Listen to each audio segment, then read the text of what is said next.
Another week, boys, and another TWAB. This week in Destiny, would you look at that? It's February the 29th. What a rare occasion. Let's celebrate with something nice, like showing what's coming with Guardian Games All-Stars on March 5th. We won't skim through the details. This week, we have Guardian Games All-Stars arrives in style. Guardian Games Cup is back. Update 7.3.5 coming on March 5th. The Witch Queen available with PlayStation Plus next week. Our weekly player support report and the Artist and Movie of the Week winners. So let's do this. Starting with Guardian Games All-Stars, which arrives on Tuesday. It's a time of the year when hunters, warlocks, and titans compete against each other for honor, gear, and the bragging rights that come with being winners of Guardian Games All-Stars. Eva Levante will be back at the tower as your event manager, and she has a very special surprise for you all. Fellas, if you have seen this trailer, feel free to skip to this timestamp that is on your screen here. But if you have not, watch this right now.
Yeah, you like that? Huh? Dude, we got a surfboard. What the hell? Living that Cloud Strider life? Introducing the Skimmer. Guardians, we couldn't be more excited to introduce a totally brand new exotic vehicle category for Destiny 2. Skimmers will live in the same slot as your Sparrows and can be used to do tricks, grind rails, or just stylishly skim around looking incredibly cool. The new Skimmer is called the All-Star Vector and will be available for everyone to earn during Guardian Games All-Stars. Just pick it up from Eva Levante after completing the onboarding mission quest. And if you want to keep it permanently after the event finishes, spoiler alert, you do. Complete the drop-in quest and the All-Star Vector will be yours to keep forever. Another Skimmer, this one inspired by a beloved Destiny weapon, will be available in the in-game Eververse as well. Whichever style of Skimmer you prefer, you'll be able to start grinding those space rails next week. Fellas, I'm not gonna lie, man. It looks cool. The armor looks good. The Skimmer looks way cooler to ride around than a Sparrow. Now would be a perfect opportunity, Bungie, to give a Skimmer Racing League. Now, to take part in the Guardian Games, you'll start by greeting Grandma Eva Levante at the tower. She will gift you the class item needed to enter the competition, as well as a simple starting quest. This is how you will earn your first medallion and unlock the next quest, as well as the challenges from the event card. Mini medallions and mini glows. Now, the goal of Guardian Games All-Stars is simple. Your class must win the majority of days during the 3-week-long event, and that can only be done by depositing a ton of medallions. Eva Levante will have a great variety of contender cards to choose from, divided between gold, platinum, and diamond, which is the new tier implemented this year. The diamond medallions awarded by these are worth a lot and can change the course of the day, so they're limited to 3 a week. 2 of them are focused on in-game activities, 1 for PvE and 1 for PvP, and the third is kind of unique. It's a Twitch drop from watching a Destiny 2 streamer for 2 hours during that week. Oh, cue the shameless plug, fellas. If you didn't know, we actually stream on Twitch. Come by, hang out, and at the same time, you can walk away with some diamonds. Now, all medallion guardians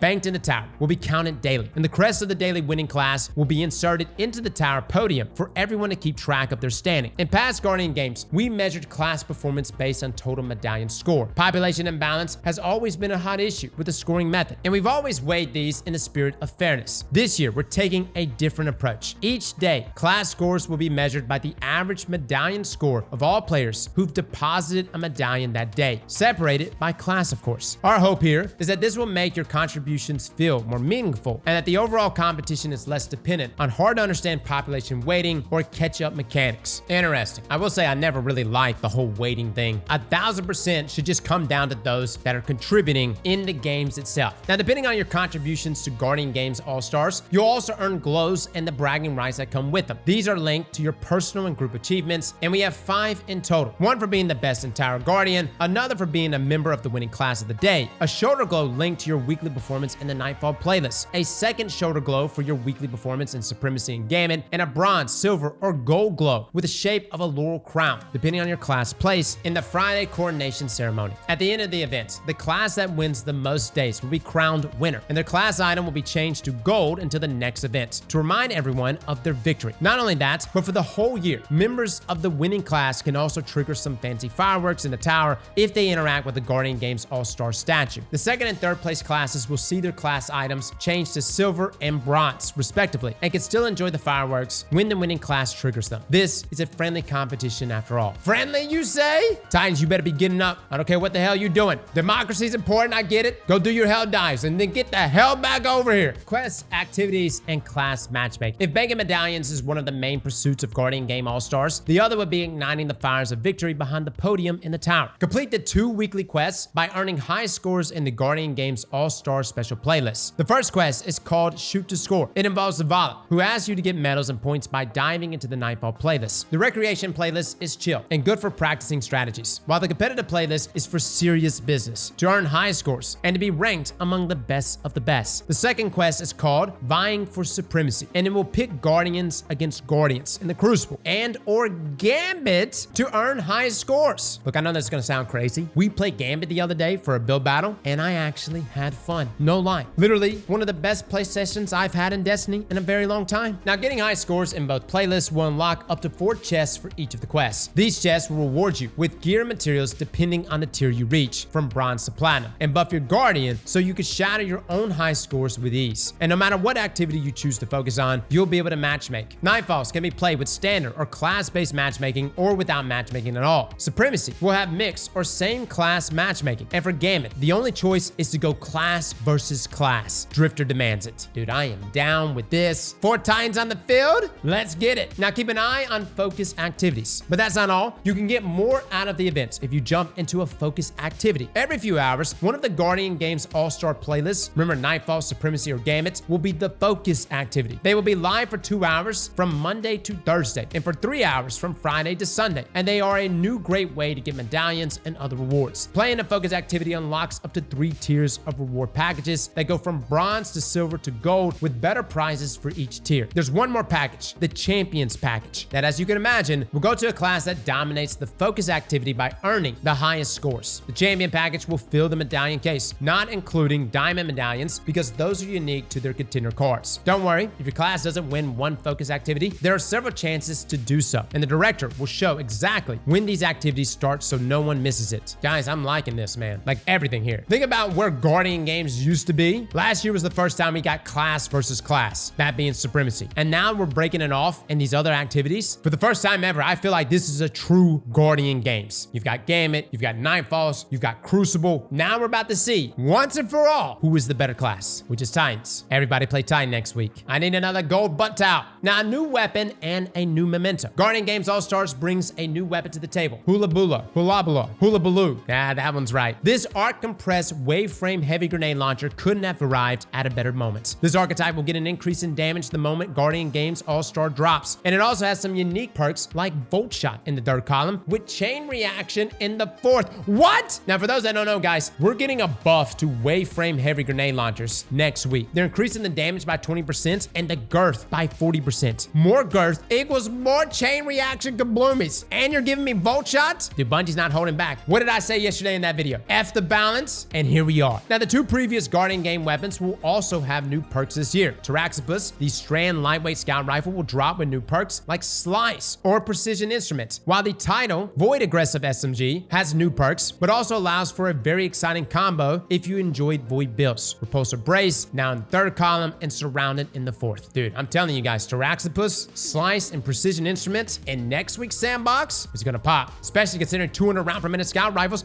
are getting a buff, fellas, as they're now only gonna require 3 crits in 1 body. On top of these rewards, there's also the Guardian Games All-Star Memento. You have a chance to earn this special customization item when banking gold and platinum medallions. But if you really want one, you better focus on getting those diamond medallions, which guarantees the memento. Once you have a Guardian Games All-Star Memento in your inventory, Eva will store your extra ones until the end of the the event. Just don't forget to use them before she leaves. Oh my god, sexy. Look at that. By the way, this is a reminder to get scalar potential. We did a review on it. It is a fantastic weapon. And now it's sexy. Now, champ title and event card. The champ title will be available again this year for those looking to go all in with Guardian Games All-Stars. To do so, you have to complete the event card challenges. These are event specific and grant unique rewards, like event weapons, a legendary shader, a legendary emblem, an exotic sparrow, materials, and event tickets. Event tickets can be used with the upgraded event card available in the in-game Eververse store to unlock additional rewards. Now, who will win the Guardian Games Cup? For the third year in a row, we are celebrating Guardian Games Cup across the globe. From March 5th until March 26th, players can compete for glory in-game while also supporting direct relief and the International Rescue Committee through the Bungie Foundation. You will need a fire team of up to 6 members to participate in one or both of the available categories. The technical category tracks the total number of medallions dunked by each official registered team during the Guardian Games All-Star. The charitable category tracks the total donation amount raised by each team throughout the event. The top 4 winning teams in each category, that being 8 teams in total, will win these amazing prizes. The first place team in each category will win a life-size physical All-Star Vector Skimmer replica. What? With the team's name engraved? 1 per team per category. The top 2 teams in each category will win a Guardian Game medal. For each team member, maximum 6 per team. And the top 3 teams in each category will win binary Cascade emblem codes for each team member. The top 4 teams in each category will win Bungie Store $50 discount codes for each member. Now, as an extra incentive, all the players that donate $10 or more to their favorite teams will earn the amazing and brand new Together in Contribution emblem, and every $10 donated will net you an additional emblem. Oh, look at that. Fellas, I need a team. We need the squad right now. I need 5 other Titans. I live in Florida. I can use the Skimmer. Not effectively, but we can try. Now, how to sign up for Guardian Games Cup. If you want to take part this year in Guardian Games Cup, all you need is a fire team of up to 6 Guardians, one of whom must be an acting team captain, and sign up through the official Guardian Games Cup website. All information about the sign-up process, including FAQ, the requirements, and the rules of this year's Guardian Games Cup, can be found in this Guardian Games Cup 2024 blog. Good luck, Guardians. Now, update 7.3.5 arrives next week. Guardian Games All-Stars won't be the only new thing arriving with update 7.3.5 on March the 5th. We've already shared the details on what's coming with it, but here's a reminder of what we've covered in the past few TWIDs. First, we have more weapon rewards. Weapons we are adding and when you'll be able to farm them. New weapons and some fan favorites coming into rotation for Trials of Osiris, Iron Banner, and Nightfalls next Tuesday. Weapons abilities sandbox updates. Fixed restorations timer. Some abilities are getting brought into line, Threadlings and Threaded Spectre. Other abilities are getting some extra flair, Consecration and Gunpowder's Gamble, and buffing some rocket launchers and all heavy grenade launchers, and nerfing bows as well as snipers' ease of use. We're also going back to Prophecy, where new weapons are coming. Some old weapons are getting elemental changes and new perks. Console reticle and dead zone settings are being adjusted. Console players will be able to adjust the reticle position, just like PC players, and all controller players will be able to adjust the dead zone to their likings, even lowering it to 0. Now, somebody asked last week, what is dead zone? Guys, it's essentially when you move your joystick, depending on your value, is what actually plays a role and how long it takes for your reticle to start moving where you want it to go, or your character to start moving. With this being set all the way down to 0, you're gonna have the same mouse and keyboard-like movement. Essentially, guys, it'll be easier for you to flick and you'll have more control in your micro movements. Now, improvements to PvP. We continue to work hard to make PvP as fun and as fair as possible for every Destiny player. Many changes are in already, and a lot more are coming with update 7.3.5. We'll also keep refining the Crucible with update 7.3.6 in the near future. Next week, we are encouraging primary ammo fights, altering the weapon sandbox, and helping players better understand why they win or fail with the changes. Yeah, guys, we'll have a breakdown even further. Merc was actually on the Fireteam podcast last night, giving a ton of details of what's to come. And things not only for next week, but also changes coming in the final shape. Most notably, the nerf to chain reaction. This is not to deviate from the new grenade launcher we're getting next week. Believe me, I'm excited for it. But a breakdown on that will be out later this evening. Now, the Witch Queen arrives on PlayStation Plus. No matter whether you're Essential, Extra, or Premium, all PlayStation Plus subscribers will be able to acquire and play all the contents of Destiny 2, the Witch Queen expansion, starting March the 5th. Just be sure to claim it as part of the March PS Plus offerings, and you'll be ready to play this content in-game. As long as you download it by April the 2nd, you'll own all the content to play at your leisure. Fellas, that is a fantastic deal. If you got a friend that has not picked up Destiny and you want to get them into it, now's a great time. Call them up and be like, yo, it's free. Now, the expansion focuses on Savathun, Hive Goddess of Lies, and one of humanity's most complex enemies. Her Lucent Brood has somehow gained access to the light and discovered the truth, you'll have to explore her throne world and complete the campaign. Complete it on legendary difficulty for a challenging and unique experience that earns you more rewards. This expansion comes with the Vowed Disciple raid. Also, correct me if I'm wrong, I'm pretty sure it comes with all the 3.0 subclasses, right? I will say it's one of my favorite campaigns and miles better than Lightfall. Now, Riven's Wish weapon crafting. Since Riven's wishes were introduced, we've been investigating an issue where only Forsaken pack owners can craft weapons from Mars inventory if they've unlocked a weapon pattern. This issue is scheduled to be fixed next week with update 7.3.5. Oh, all right, that's fantastic. We thought that this was actually intentional. So fellas, hold on to those wishes, let them fix this first, and then you can use it to buy those weapons. Now, as a final note here from Bungie, and that's it for this week. This is the last TWID before a new wave of content arrives in Destiny 2. So take your time to prepare. More weapons are coming, more activities will be available, and that skimmer is too good to skip. And this is only for March. Destiny 2 Into the Light arrives in April, and we will share more details about what's coming soon. Until then, let's focus on Guardian Games All-Stars. May the best class win. All right, guys, that's it. If you come by our stream next week so that you can get those diamond medallions, don't worry. Even if you're a hunter or warlock, we won't ban you. But I do want to urge you to try the power of a titan. It truly is a beautiful thing. So come join us over on twitch.tv/Aztecross. Fellas and ladies, thank you all for coming and watching. And as always, slap that like button like your mama told you right.